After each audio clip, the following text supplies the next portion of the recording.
Hi guys, my name is Maurice Ross and I'm 32 years old. I was born and raised in Philadelphia, Pennsylvania, and I'm here to tell my story my way. I have been violated by a pedophile. I am a victim of molestation. I am a victim of child abuse. I am a victim of emotional abuse, physical abuse, and it's an abuse that I've carried with me for 20 plus years. And if I can save just one person's life with telling my story my way, this is what this video is all about. And everybody's like, I support, but my mom, she's not happy. Like, I think she feels like it's going to depict her in a super bad light, and I'm trying to tell her that it's not about bashing you or making you feel a way or to the world make you look bad. Like, it's not about that. It's just honestly about me getting peace and healing for things that happen to me. I don't know how much more I can say. If I keep worrying about how other people want to feel, I'm going to continue to be in a dark space and not be happy. I can't do it no more. I'm 32 years old. I have to get this out and be done with it. You know? So, and maybe after this, I might pursue filing charges and, for what he did to me. But right now, I know I need to cleanse the soul. And that's where I'm at with it. So many years I battled with how I should tell my story and should I tell my story and being worried about how other people would feel and worried about would my family turn their backs on me and would I upset them and would it hurt them. But all the while, I'm the one that's hurt. I'm the one for 20 plus years that has to live with this, that has to sleep with this at night, that's affected by it, where I'm having, down, gloomy, dark moments because I'm holding on to this and I'm suppressing it, and it's I'm only getting older and it's only hurting me more and more each day. And the goal here is not to bash anybody or to hurt anybody in my family. Um, it's solely to help. It's to help me find peace, the peace that I'm looking for, and it's to also help me to help someone else that's going through what I'm going through or been through and has been closeted and scared to say anything. Especially when the person that's doing the crime, because that's what it is a family member. So I'm gonna take you guys through this journey with me, and my family is gonna learn a lot of this stuff for the first time. Um, my husband's gonna hear about a lot of this stuff for the first time, and I'm gonna take you guys through the journey of why a lot of this stuff is coming out for the first time. And I just hope whatever closure I gain from this, I can help the next person gain that next closure.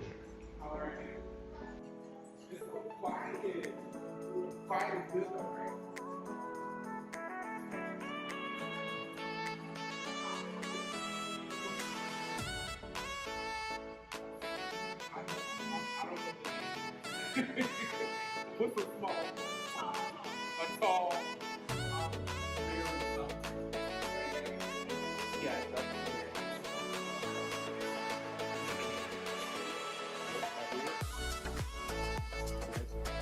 So what was my childhood like? You know, um, for starters, I think I had the typical childhood that most African American children have. I don't know if that's ignorant to say most, but or I could say typical childhood that a lot of African American families have, where you're predominantly raised by your mom and your dad's absent, he's not around, and your mom do the best she can with what she has and what she's taught. Um, I was somewhere borderline between a good but rough childhood. Um, I did suffer from what I feel like was child abuse from my mom. I did suffer from what I feel like was emotional and mental abuse from my mom. Um, my father was absent. He was a bum. He was nowhere to be found when I needed him ever. Um, I just, I'm sorry. Um, my version of when I say child abuse, I suffered some version of child abuse is when you're just consistently basically getting your ass kicked for nothing. If your parents having a bad day and so they're finding a way to take that anger out on you, or if you're consistently being called out your name, um, being torn down, being punished for just being a kid. I wasn't a bad kid. Like anybody could tell you, anybody in my family, I wasn't disruptive. I wasn't a thief. I wasn't in and out of jail. I didn't steal from my mom. I didn't talk back to my mom. I was actually very scared of my mom. Like I was scared. Like she was an aggressor. Um, but that's what she was taught. I don't fault my mom for a lot of the things. Now I don't. I don't fault her for a lot of the things that she's done now because it had to resonate with me that, hello, look at her upbringing. What example did she have from her mother and father? My mother had me when she was 15, 16 years old. So, at that time it was a kid having a kid. She didn't know any better herself. She wasn't taught how to properly raise a child. It was something that she was kind of thrown into. One of my major issues with my mom though is even though she didn't have the recipe to raising a child, and I don't believe anybody does, her ability as an adult now at being almost 50 years old and not trying to correct it and not trying to fix it. My mom has this thing where she likes to say, "Oh, I don't owe you anything. Nobody owes you anything." But I beg to differ. I feel like I'm owed a lot. I feel like I'm owed a mother, I'm owed a relationship, I'm owed love, I'm owed care. Like, yeah, you owe me something as being my parent. My father wasn't around, so it's just like it's nothing. Like I don't get anything from you, but it's expected for me to just grow up. I'm grown now, I'm 32. It's just like stop playing victim. This happened to you, you're playing victim. Like you gotta let that shit go. It's in the past. And that really hurts to be silenced like that. I've always been silenced, just told to shut up and be quiet and we don't talk about this and don't talk about that. That's no way to raise a child or to bully a child into not being able to speak their mind or and let you know how they feel. Um, and it hurt. It caused a lot of trauma. It caused a lot of things that I'm dealing with now within me. It plays a big part in how I deal with my husband in my marriage. Um, and this is why I need to purge some of this stuff to help me find some kind of peace. Um,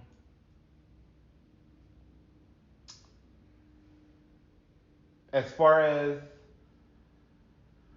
the abuse, I do feel like, growing up, my mom took a lot of her anger out on me because she didn't know how to be soft. She didn't know how to be caring. She didn't know how to be a mother. She was an aggressor. So I do feel like a lot of that anger and things like that she held and resentment at having a child at such a young age, she took it out on me and I was the child that she didn't want. I was the mistake.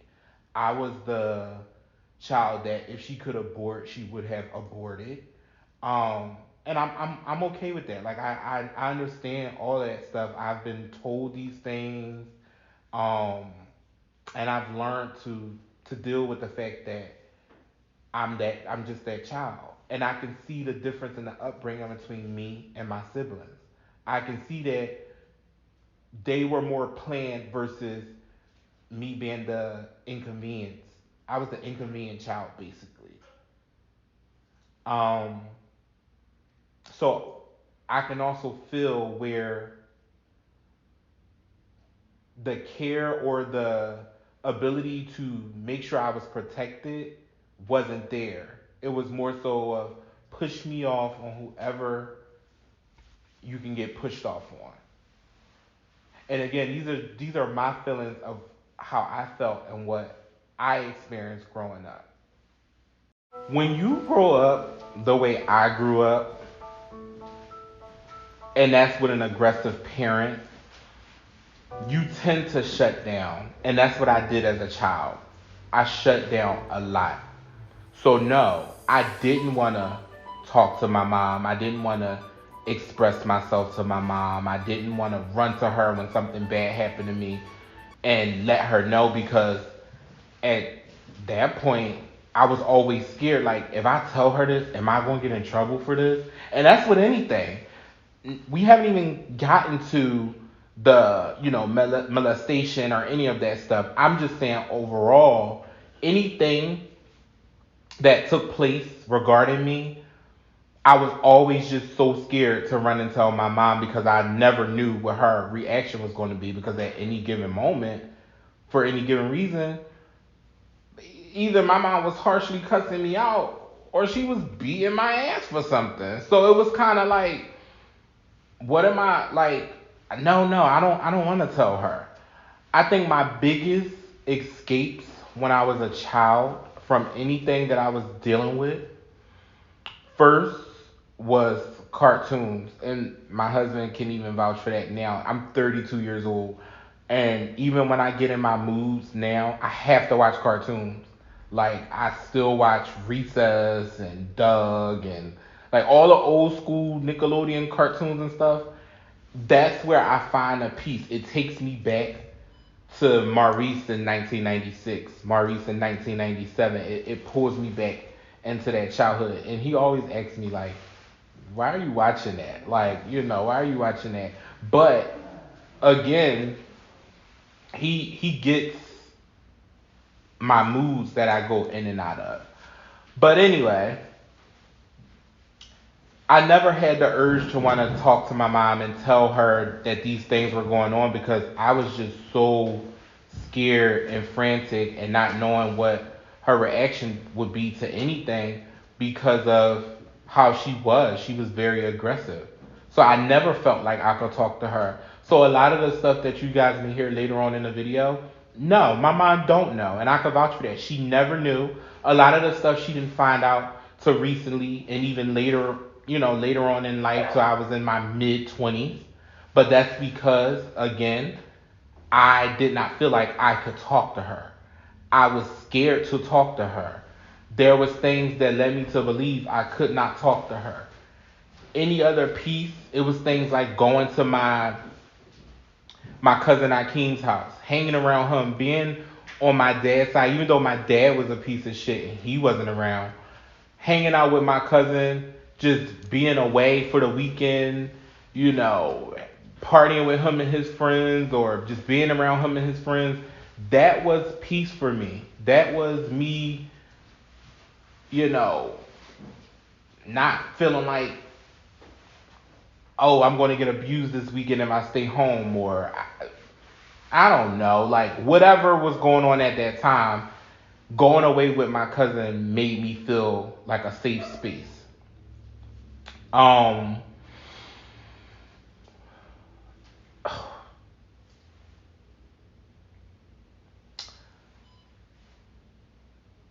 I remember a time, one of the things that haunts me,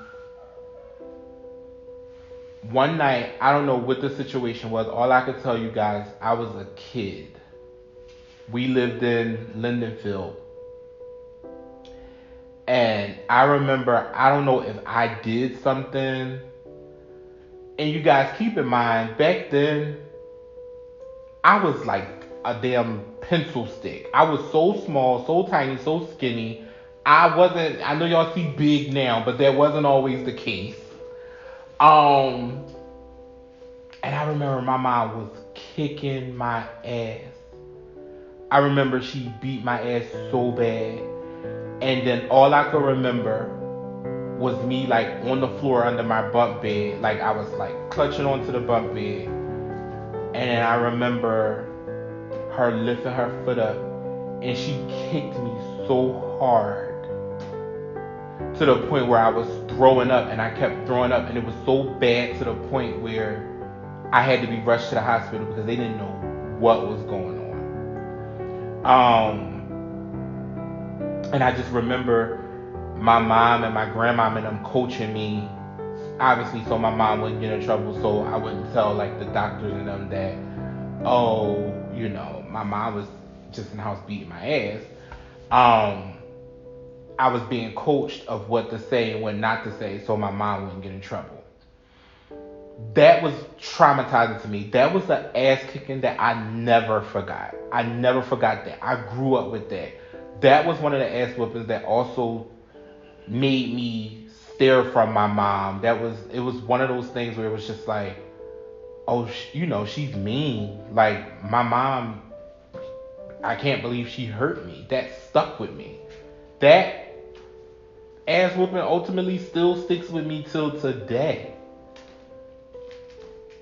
And it plays a part in when I dealt with the pedophilia, why I never said anything to my mom about it. Because I was scared to talk to her. How do you talk to someone that's aggressive? How do you talk to someone who doesn't show an emotion to you? How do you talk to someone that gets angry with you for the slightest thing? How do you talk to someone who doesn't particularly care for you or want you around, or talk to someone who you were their mistake? You're only here basically by miracle. So how do you talk to somebody like that? How do you level with that kind of anger and evil? What do you do? Okay, life goes on. At this point, I'm growing up. I'm well, actually, wait, before I go there.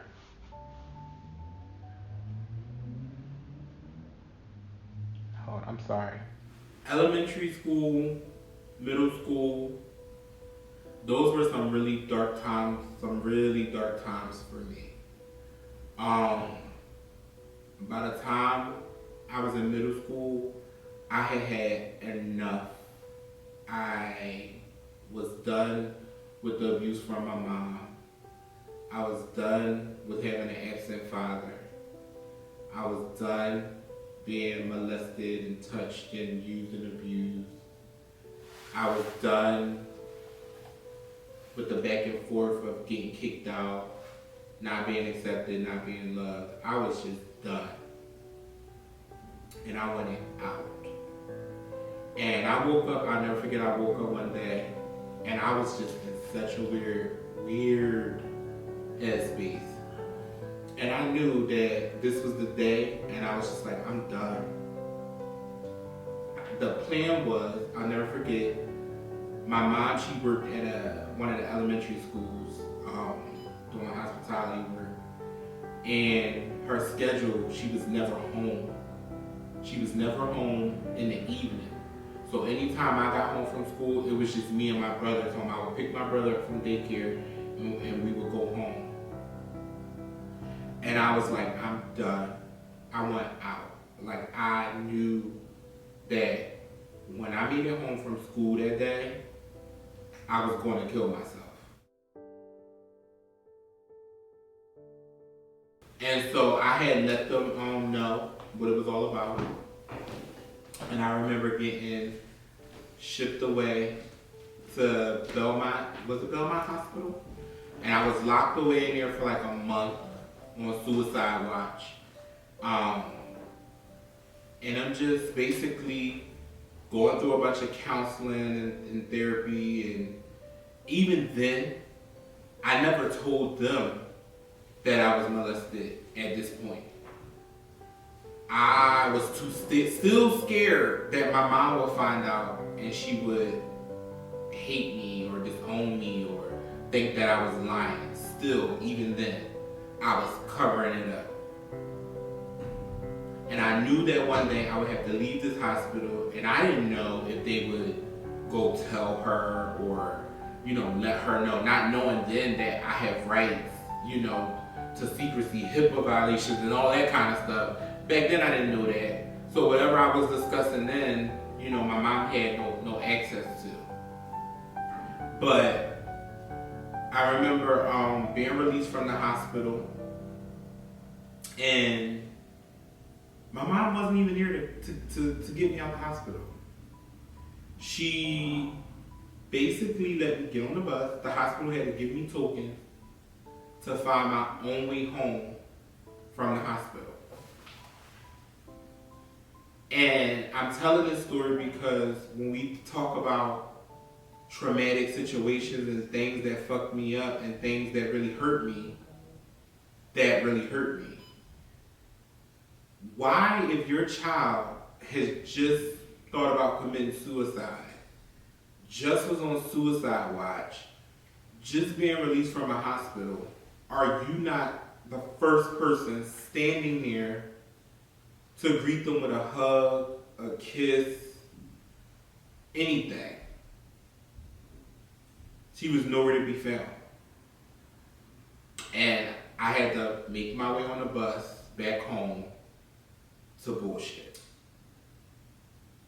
There was no motherly love there when I came out. I had just come home from my Aunt Donna's house for the weekend, and my mom was sitting on the couch, and she was crying. I'm telling you, when I walked in the door, my mom was on the phone with my Aunt T-Bay, and she was bawling, crying. And so, again, I'm like, okay, did somebody die? What did I just walk into? And then I remember my mom saying to my aunt, oh, he just walked in. And so I'm looking around, and then I look over at the little coffee table, and my damn journal was sitting on the coffee table. Back then, I used to write. I'm sure we all used to write when we were like in middle school, high school, having your little journal where you wrote all your stuff in. Swore we was Moesha. Swore we were Moesha. And I used to write everything in that little book. Like, I spilled my soul in it. And my mom found it. I was away running the street with Akeem, and she found the book. And I never forget, she was like, are you gay? And even in that moment, I was like, no.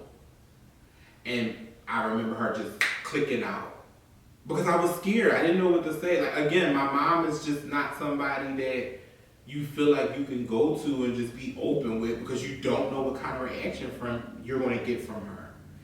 And I remember like softly saying like, no. And she was like, that's not what that fucking book said. That's not what that fucking book said. And I was like, at that point, I'm like, yeah. And my mom said the most evilest thing to me that hurt me to the core. After looking at me like I was a scum of earth, she said to me, if I ever find out you touch any of my kids, I will fucking kill you.